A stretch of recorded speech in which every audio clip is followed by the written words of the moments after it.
just kind of wrap up, Saturday. It was a great night, for our team. To be able to get that win, it's huge for our university, for our program, for all former players, for every member of our program. I mean, it's a game that we put a lot of emphasis on, each year, and it's to be able to leave that field with our third straight victory over that opponent is big. It's something that I was proud of our guys of just.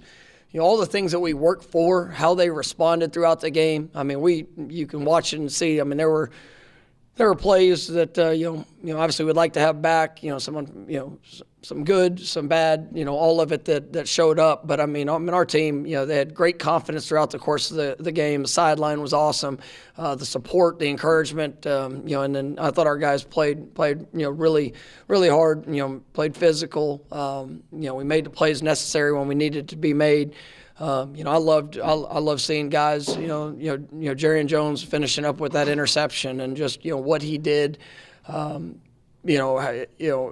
and what he's done throughout his career. I mean, it was just such a great ending. I was proud of him for that. I know we kind of mentioned some of those guys, there in the post-game press conference that have, guys that have been on the journey for the last, 4 years, and to see and to be a part of, a lot of the transitions that we've had here, and just kind of where we are, and to see them show up and play big in that game was really cool to see. And there was it was a three-phase game. You saw our special teams, I thought, showed up huge. Going back and watching it, from Alex flipping the field, the field position battle, being able to make an impact. Our coverage units were great. Our kickoff covered. We got great kicks.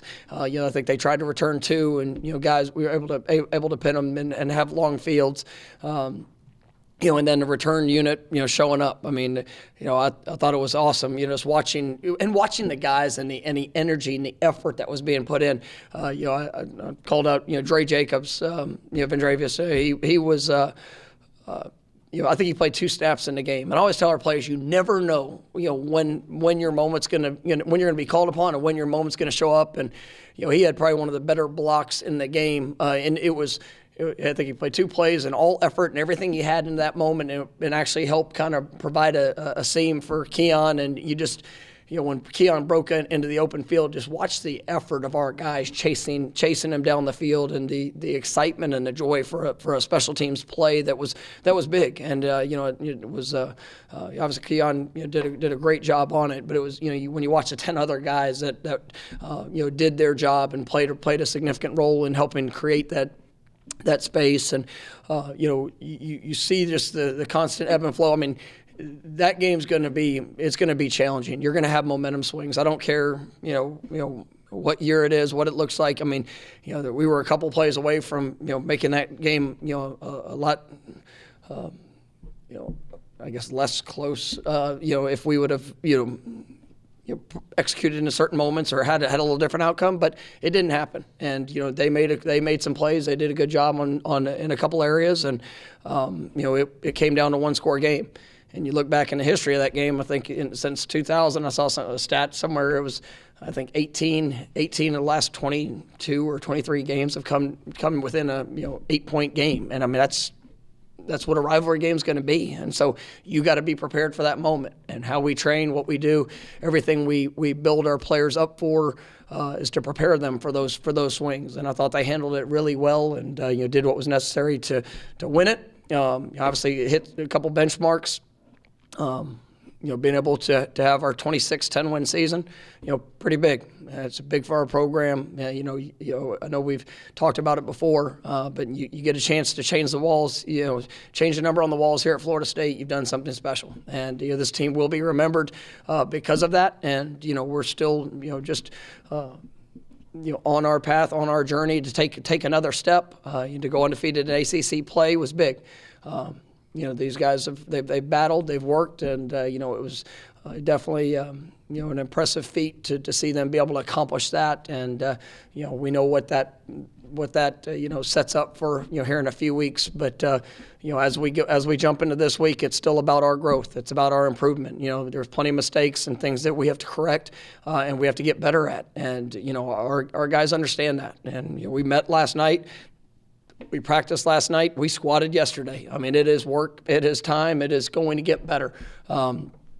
That's our focus. And as we get a chance to come into this week, I mean, there's a lot of things that you'll get a chance to be celebrated this week. I mean, this is going to be our seniors, our senior day, our seniors, last home game. That's something that it means a lot to me. And I'm not kind of mention. I mean, you can go through the guys that have been here, the guys that have come here that have really poured everything they have into this program, into what we ask them to do, as a football player, but equally as much what it is to be a Florida State Seminole and how they have to represent this program, and obviously all the great players and the wonderful tradition that we have to honor in what we do and how we do it, and who they are off the field, what they do on the field.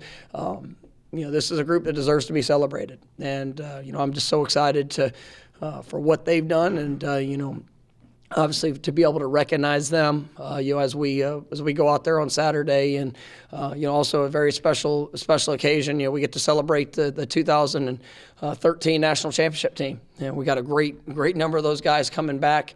You'll hear this this weekend, and it's going to be a special event, a special recognition of all that they did. One of the greatest teams in the history of college football, and to be able to honor their accomplishments is really going to be big. And glad we're going to have a majority of those guys back to be able to celebrate them. But like I said, it's all about the work this week and continuing to push, continuing to grow, continuing to get better. But it was another big step that we took last week, and we've got a big one here in front of us as we get a chance to put a stamp on our last home game here at Doak Campbell Stadium for this year.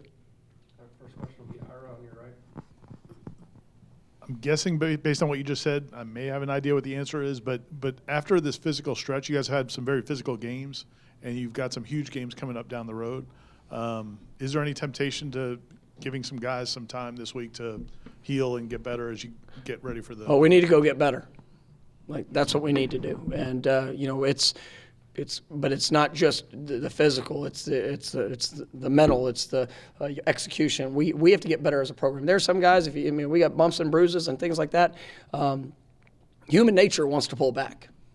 I mean, that's just reality. You come off a physical game, and everything in you wants to take a deep breath, and we're playing an FCS opponent, and obviously we respect this game. We respect our responsibility. We respect who we're playing. We're going to respect all things that are necessary to go out and be better than we've ever been come Saturday. Right? And that's what I challenge our players with. This is the last. We're going to respect these guys that are playing in their last game at home. And if it's not the best game that we've played, then we have failed. We've come up short. Right? We've not hit the mark. Right? And that's where it's easy to want to give into that human desire of maybe we can just pull back a little bit. Then you're not going to accomplish the things that are out there for us. And we're going to be smart with our players. We're going to make sure that everything we have planned, from when we started in the summer to where we are now. I mean, everything is planned for what it needs to look like and what it's going to be. But we're going to work, and that's why we came in yesterday. And it's business as usual as we continue to grow. Because if we don't get better this week, we're not going to be in position for the things that are ahead. We know we're going to get to play in a conference championship game. We know, you don't have to, but it's about today.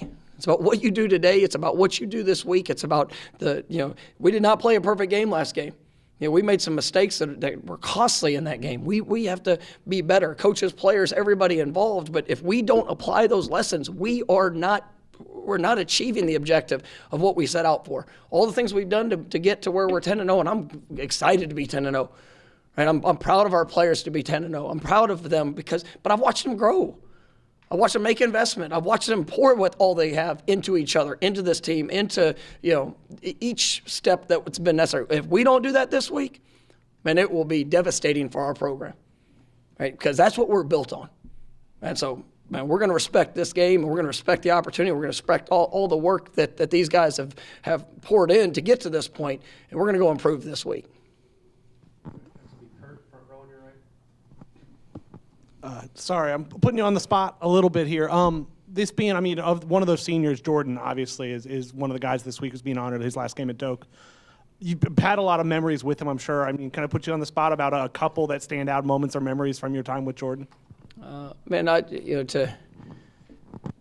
it's the whole journey. I mean, you can't just put with him. It can't be just about a glimpse or even just a game it's just who he is. And watching him grow, watching him improve, watching him care, watching him invest. The confidence that has been built.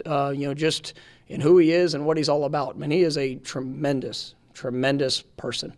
He's a tremendous leader. He represents Florida State the way it should be represented. So, I think the consistency of his character is something that stands out to me.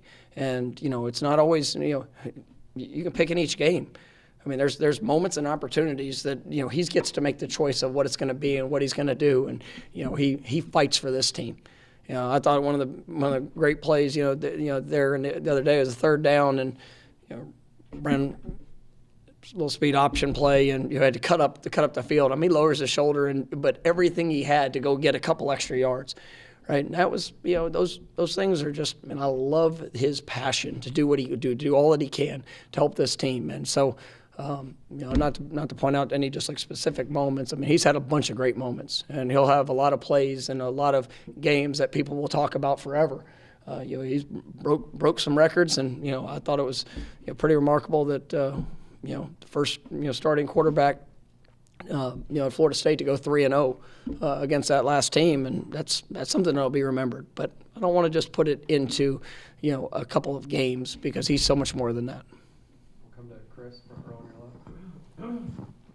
You mentioned honoring the 2013 team this season. You've had the opportunity to honor 93 and now 13. Do you allow yourself to have a moment to enjoy those guys and understand what they represent now that you represent them, and all of that comes with that, even though you have a game on Saturday? Yeah, absolutely. If you don't, then you're cheating all that they did. Those teams were special. Those teams, we do. It's not just like we're going to recognize them as a team there Saturday, but it's about recognizing. We bring the past players back at every home game. They have an opportunity, to come and be a part of, our Friday night. Whenever we're on the road, if they're in the area, they have an opportunity to come be around the team. The guys that have come and laid the foundation before us, they deserve to be recognized. They deserve to be celebrated. Because they've made this program what we get to be a part of. And so, I'm glad that we have a game and a moment, but I still think that what we do each day, being able to open the doors to the past players, that's important. We had a lot of great past players that were here this last week, and guys on the sideline. You see tears in their eye, just because they care so much, because it meant so much, because they invested so much, because it is who they are and what they're all about. Because we said a ton. Once a Nole, always a Nole. It doesn't ever go away. And being able to put on pads, it does. That's going to end, and it's going to end for guys at a lot of different times. But the passion, obviously the excitement, the belief in the program, that's forever. And so, yes, we absolutely take time to recognize that, and I'm looking forward to those guys being here. But it's also, it's daily. Stay here for Brendan. You touched on it a little bit already, but the senior class, especially the guys who were here when you got here from the very beginning, I guess what level of appreciation at the work that they put through and the emotions, all that stuff that's gone into getting to this point? Yeah, it's the level of appreciation is all. It's it can't be any higher, because they said yes. They said yes. and it was hard. It was challenging. The experiences, there were highs and there were lows, and they said yes to continue to work, continue to grow, continue to push themselves to a lot of them, further than probably what they even thought they could get to. And but I believed in them, and they said yes, so did we. And it's our choice in being able to set the standard and to help paint the picture of what can be ahead. And a lot of these guys, they were able to stick it through. They were able to push. And when I'm sure plenty of people had other opinions on what they could or what they should do, but they believed in it. And they're great leaders on this team, wonderful teammates. They're just great examples of what this program's all about. Second row on the left for Essen. When you guys beat the Gators last year, the fans rushed the field. This year, the players kind of went and celebrate with the fans. Just how much does it mean to have the fans and be part of those when you guys win those games, those rivalry games? And our fans are incredible, and that atmosphere on Saturday, it was special. And we had a little over 100 recruits that were here, and so it's been a busy weekend, and you get a chance to visit with them after, and everyone I talked to, I was like, "What'd you think, Coach? That atmosphere? I mean, it stands out, and you feel it. It's incredible, and for our players, they feed off of that." And you understand, and I think I've said this before, but I told them there on Saturday before we came. I said, when you get that legacy walk, take it in for a second. I mean, just realize, and from the minute we got off that bus, man, the energy, we felt it all week. I mean, you know what's building up to, but you take it in. You realize, who you get to represent. And then when you run out on that field, I mean, it was electric. And you'd see, so obviously when our guys, we finished that game, and to see them, run over in the student section and the fans, and just being able to have that time, I think it does show the appreciation for all those that support us. But it wasn't just this week. I mean, we talked about it last week. We went on the road and last 2 conference road games, at Pittsburgh and North Carolina. I mean, we had, I'd say half, but we had a lot of people that were there supporting this team, and that's one of the great things about where we are, and it is who we represent and just support that they give as we continue to push. We'll go to Corey, second row on your right. Got a two-parter, multi-layered for you. Multi-layered. First off, the last 2 weeks seems like more than usual tackles behind the line of scrimmage for your offense. Is there a common theme to what's going wrong with those? And then I'll wait for that answer, then do the second part. Well, it's not a 2-for-1 if you. No, yeah. Okay. So first part, Yeah. no. I mean, that's something that we have to clean up. And it's not one specific. We faced a lot of pressure these last 2 weeks. And, when you face that amount of pressure, there's always there's variable levels of why a negative happens, or what you could do better in that. And there's certain things up front, certain things whether it's a track or a run or a read or a possibility of getting the ball out or a hot throw, different things that showed up that helped allow the negatives. And there's things that I can be better at, as a play caller. If I, where can I help put guys in a better position? So we all take ownership in that, but that's something that has to improve. And the last 2 weeks we've had way too many negatives offensively that put us in long yardage situations. And so starting with me, I've got to be better. And as we're going to work as we get into this week, some of those things that we talked about having to improve upon. That's obviously a big focus. I know he had a 200-yard game this year, but is that the best Trey Benson has run this season, or the hardest, I guess? Well, he was great the other night, and I mean, he had some hard runs where it maybe wasn't just a big run. Then the couple of them that absolutely showed up, and he was, he looked great, and I was proud of him. He showed up when we needed him to, and I thought he was one of the key factors to that victory, because I mean he ran with unbelievable purpose and did a wonderful job. I believe your staff, Sports Information, put out a statistic that Kalen DeLoach with 7 sacks is It's the most sacks a linebacker for Florida State has had since '93. You put that up? Steve. Good job. Kalen, I mean, coming into the season, he had 4 career sacks. If you could talk about him, and is he also kind of like a perfect example? I know there are a lot of them, but of those guys that from where they were when you got here to where they are now. Yeah, well, I mean, he's had an exceptional year, and you look at the production that he's had. Tackles, sacks, tackles for loss. I mean, just fumble recovery, big one. He's been all over the field for us, and you see his progression over the last few years, and yeah, I mean, he's a wonderful player. He's very smart. He studies the game. He embraces that part of it, which allows us to do so much with him. And I think when you look, I thought Coach Fuller did a great job in the plan to get. That was a team that had not given up very many sacks, and he did a great job in a couple of things schematically to try to get Kalen some, the space necessary, and then when he hit it, it was impressive. And he's got great players around him that also help allow some of those one-on-one or one-on-none situations. And he is a tremendous playmaker, and he makes this football team better by his example. He makes this team better by his work. And he's really grown and matured over the years. The work ethic is something that that I'll forever be grateful for, because you've seen him, really push himself, and I think that's what's earned the respect of his teammates. And yes, when you watch him on the field, I mean, he goes and he makes plays. Come to Jordan, third row on your left. Coach, last week against Pittsburgh, 37 runs, 37 passes.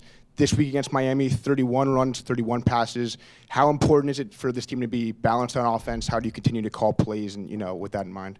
Yeah, I mean, we always want to have an element of being balanced, but we want to score points, and I mean that's the thing that helping put our guys in the best position to do that. We had some missed opportunities the other day that we're going to have to continue and improve upon. But the thing I'm really been pleased with our guys is just they've done a great job of taking care of the ball. They've done a great job of I think Jordan's made some wonderful decisions, and sometimes we're going back to a little bit of the negatives. I mean, he's made some decisions sometimes to take a negative rather than to force something that could be a catastrophic play. And he's done a great job. The running backs, receivers, all those guys. But we want to have balance. We want to take what teams are giving us, and then as games continue to evolve, being able to hopefully be able to open up the explosive runs and the opportunities that can be provided. But I thought our guys, they know. I mean, and they work hard, and we want to be balanced, and it's something that we get to continue to work to improve, and just making sure we're scoring in as many opportunities as we can. We've got time for 2 more. We'll come back to Essen. I think you had a strong defense all season, but Adam Fuller's ability, to adjust to whatever is happening in the second half. Just talk about that and just how great he has been to, for the second half adjustments to help the team, pull out wins. Yeah, I mean, Adam's done a remarkable job, and I think him, the defensive staff. I mean, they're so very well coordinated in what they do, and then it's one thing to have ideas of how to adjust. It's another thing to be able to implement that throughout the course of the game, and for the players to be confident in it, players to be able to go out and execute it. The efficiency and communication. Obviously the versatility and things that we can do in the moment, and that's some of the challenges that we faced earlier, in the year with, communications where we might have had, a mishap, something that, you have to grow through those. And nobody wants to experience them, but because we could do multiple things, because, some of those elements that you could now reference back to maybe in the course of a game, it allows us to be multiple. And then it allows us to, if somebody's come in, I thought they did a good job in one of their personnel packages, and we gave up a little bit too much space inside on the run game, and they were able to pop a couple runs. And but I thought we did a great job making adjustments in the second half to eliminate some of that space. And other than the onside kick, which was something that we knew we were going to do going into the game. I think that was the only time in the second half that they had a snap on our side of the 50. I mean, it was impressive to see our defensive just mentality and the execution. Obviously, we gave up the big play, but that was one of those that that we'll continue to get better and eliminating that. But it's I thought they did a great job, and he's doing a great job of leading the group. But our players are doing a great job in being able to execute and adapt in those situations. Last one will be Aslan in the back right. Coach, two national outlets were discussing a coaching vacancy and put your name on a potential list. I know you can't control your name being involved in those things, but what is your sort of reaction when these things happen, and how do you manage that in your conversations? Yeah, there's not really any point to talk about it. In a sense, I mean, it's funny how how sometimes those things get out there and people want to try to use that in especially in recruiting and things like that. Well, I told recruits 2 years ago, and a lot of these guys that we're recruiting now, I said, well, it's funny, 2 years ago, every coach was talking about, well, how long is he going to be there? They better win some games or he's not. But I told him then, I said, watch, in 2 years, everybody's going to be trying to use the other thing. Well, but this is like that. I can't control any of that, and obviously, we're so excited about what we're building here, where we're going, the opportunity that's ahead. I mean, this is it's a special place, and that's. I think that speaks for itself. So, I'm grateful for the opportunity, and but I can't control all those things. All right, thanks, Coach. All right, thank you guys. Have a great one.